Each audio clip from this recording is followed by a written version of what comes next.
ఉత్తరప్రదేశ్ నుంచి అఘోరిని Narsingi police station కు తరలించారు. పూజల పేరుతో ఓ మహిళ నుండి 10 లక్షలు కాజేసి మోసం చేసిన కేసులో అఘోరిని అరెస్టు చేశారు.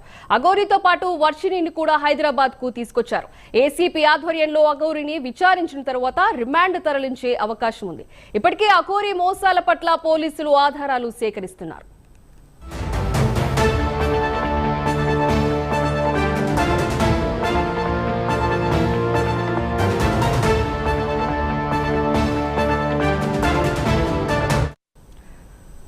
రైట్, అఘోరికి సంబంధించి మరింత సమాచారం మా ప్రతినిధి కుమార్ లైవ్ ద్వారా అందిస్తారు. కుమార్, చెప్పండి. Thank you Sindhu. ఎట్టకేలకు అఘోరి అలియాస్ శ్రీనివాస్ని హైదరాబాద్ పోలీసులు అయితే అదుపులోకి అయితే తీసుకున్నారు.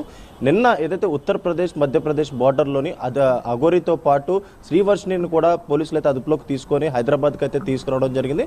ప్రస్తుతం నార్సింగ్ పిఎస్లోని ఏసీపీ స్థాయి అధికారితో పాటు మరికొంత అధికారులు కూడా అఘోరిని అయితే ప్రశ్నిస్తున్నారు. ముఖ్యంగా ఇటు మోకిలా పిఎస్లోని అఘోరిపై ఒక కేసు అయితే నమోదైంది.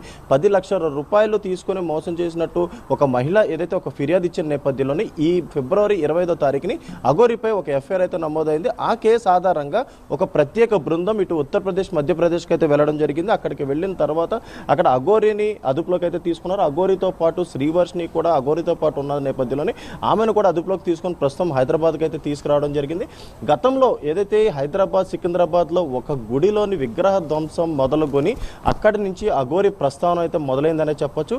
ముఖ్యంగా మొదట్లో అక్కడికి వచ్చినప్పుడు కూడా అఘోరి ఒక హల్చల్ చేసిందనే చెప్పొచ్చు. ఆ తర్వాత ఏపీ తెలంగాణ రాష్ట్ర వ్యాప్తంగా కాదు మరికొన్ని గుళ్ళల్లో కూడా అఘోరి వెళ్ళి అక్కడ చాలాసార్లు ఏదైతే హల్చల్ చేసిన విషయం మనం విజువల్స్లో కూడా చాలా క్లియర్గా చూసాం. అనేక చోట్ల వివాదాలకు కేర్ ఆఫ్ అడ్రస్గా అఘోరి అలియాస్ శ్రీనివాస్ అయితే మారిపోయిందనే చెప్పొచ్చు. ఆ తర్వాత ముఖ్యంగా ఈ శ్రీవర్షిని పెళ్లి చేసుకుంది. ఆ పెళ్లి చేసుకున్న విషయం కూడా చాలా వివాదాస్పదంగా మారింది. ముఖ్యంగా చూసుకున్నట్టయితే అఘోరిని గతంలో కూడా ఇటు హిజ్రాల్తో పాటు ఏదైతే ముఖ్యంగా ప్రజలు కూడా అఘోరిని శిక్షించాలంటూ కూడా అనేక సార్లు డిమాండ్ అయితే చేశారు. ముఖ్యంగా చూసుకున్నట్టయితే ఈ కేసుకు సంబంధించి ఒక మహిళను ఏదైతే పూజల పేర్లతో మోసం చేసి ఆమె దగ్గర నుంచి 10 లక్షల రూపాయలు అయితే తీసుకుందో. మొదటగా 5 లక్షల రూపాయలు తీసుకొని కొన్ని పూజలు చేయాలంటూ కూడా ఆమెని ఉజ్జయిని తీసుకెళ్ళి అక్కడ కొన్ని పూజలు అయితే చేసింది. ఆ తదనంతరం కూడా మరొక 5 లక్షలు ఇవ్వాలంటూ కూడా ఆమెకి అడగడం జరిగింది. 5 లక్షలు ఇవ్వకపోతే పూజలు ఫలించవంటూ కూడా ఆమె దగ్గర నుంచి మరొక 5 లక్షల రూపాయలు ఆమె డిమాండ్ చేసి మరీ తీసుకుంది. ఆ 10 లక్షలు తీసుకున్న తర్వాత కూడా బెదిరింపులకు అయితే పాల్పడింది. ముఖ్యంగా తన భర్తకు ఫోన్లు చేసి మరొక 5 లక్షలు ఇవ్వాలంటూ కూడా అనేక సార్లు బెదిరించిన నేపథ్యంలో ఇటు మోకిలా పిఎస్కి అయితే ఆ మహిళ అయితే ఆశ్రయించింది. మోకిలా పిఎస్లో కూడా ఒక కంప్లైంట్ కూడా ఇవ్వడం జరిగింది. తనను అఘోరి మోసం చేసి 10 లక్షల రూపాయలు తన దగ్గర నుంచి కాజేసిందే కాకుండా మరొక 5 లక్షలు ఇవ్వాలంటూ కూడా తన భర్తకు ఫోన్లు చేసి వేధిస్తుందంటూ కూడా ఇటు మోకిలా పిఎస్లో ఒక కంప్లైంట్ ఇచ్చిన నేపథ్యంలో పోలీసులు దానిపై ఏదైతే ఫిబ్రవరి 25వ తారీఖున ఒక కేసు కూడా నమోదు చేశారు. దానిపై ఎఫ్ఐఆర్ కూడా నమోదైంది. ఆ తర్వాత అఘోరిని వేరే పెళ్లి కూడా చేసుకుంది. పెళ్లి చేసుకుని ఇక్కడి నుంచి ఏదైతే ఉత్తరప్రదేశ్ అలాగే అటు మధ్యప్రదేశ్ ప్రాంతాలకైతే వెళ్ళిపోవడం జరిగింది. అక్కడి నుంచి కూడా అఘోరితో పాటు శ్రీవర్షిని కూడా ఒక సెల్ఫీ వీడియోస్ కూడా అక్కడి నుంచి రిలీజ్ చేయడం జరిగింది. ఆ తర్వాత ఇటు మోకిలా పిఎస్ నుంచి ఒక ప్రత్యేక బృందం కూడా ఇటు అఘోరిని గాలిస్తూ కూడా అటు వెళ్ళిన సమయంలోనే నిన్న ఏదైతే ఉత్తరప్రదేశ్ మధ్యప్రదేశ్ బార్డర్లోని వాళ్ళిద్దరికీ కూడా అఘోరి చెక్కింది. ఈ నేపథ్యంలోనే నిన్న అక్కడి నుంచి అఘోరితో పాటు శ్రీవర్షిని కూడా హైదరాబాద్కి అయితే తీసుకురావడం జరిగింది. ప్రస్తుతం నార్సింగ్ పిఎస్లోని అఘోరిని అయితే ప్రస్తుతం పోలీసులు అయితే విచారిస్తున్నారు.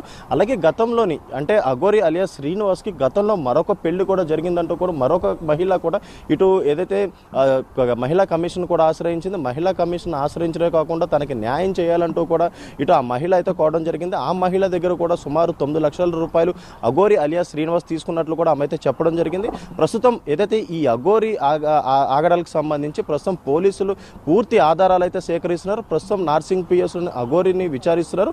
ఇక్కడ విచారించిన తర్వాత ఆమెని మెడికల్ టెస్టులు పూర్తి చేసి చేవెళ్ల కోర్టులో అయితే హాజరుపరుస్తారు.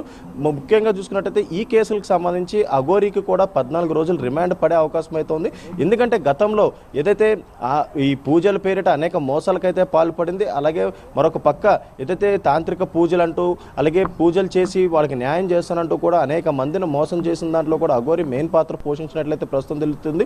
ముఖ్యంగా చూసుకున్నట్టయితే ఇటు ధర్మం అంటూ కూడా అనేక చోట్ల వివాదాస్పద వ్యాఖ్యలు చేయడం, ఇటు పోలీసు పోలీసులు సైతం కూడా అసభ్యకర వ్యాఖ్యలతోని ఈ పోలీసులు సైతం కూడా ఇటు అఘోరి తిట్టిన నేపథ్యం చాలానే ఉన్నాయి. ఈ నేపథ్యంలో పోలీసులు కూడా ఇప్పుడు మోకిలా పిఎస్లో నమోదైన కేసు ఆధారంగా ఆమెనైతే అరెస్ట్ చేశారు. సనాతన ధర్మం పేరిట మోసాలకైతే అఘోరి పాల్పడుతుందంటూ కూడా నేటిజన్లు అయితే చెప్తున్నారు. ఆమెని ఖచ్చితంగా శిక్షించాలంటూ కూడా వాళ్ళైతే డిమాండ్ చేసే పరిస్థితి అయితే ఉంది సింధు.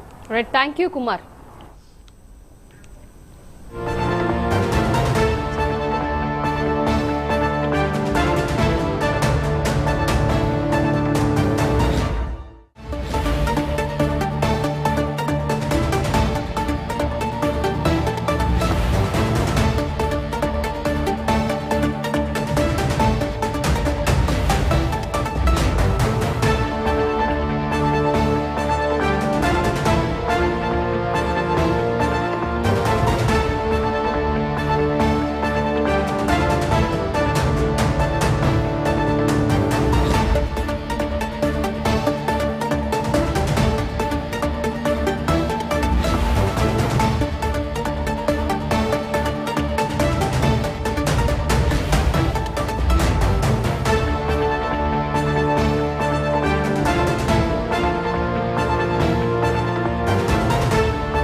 ఉత్తరప్రదేశ్ నుంచి అఘోరిని నార్సింగ్ పోలీస్ స్టేషన్ కు తరలించారు. పూజల పేరుతో ఓ మహిళ నుండి 10 లక్షలు కాజేసి మోసం చేసిన కేసులో అఘోరిని అరెస్ట్ చేశారు. అఘోరితో పాటు వర్షిణిని కూడా హైదరాబాద్ కు తీసుకొచ్చారు. ఏసీపీ ఆధ్వర్యంలో అఘోరిని విచారించిన తర్వాత రిమాండ్ కి తరలించే అవకాశం ఉంది. ఇప్పటికే అఘోరి మోసాల పట్ల పోలీసులు ఆధారాలు సేకరిస్తున్నారు.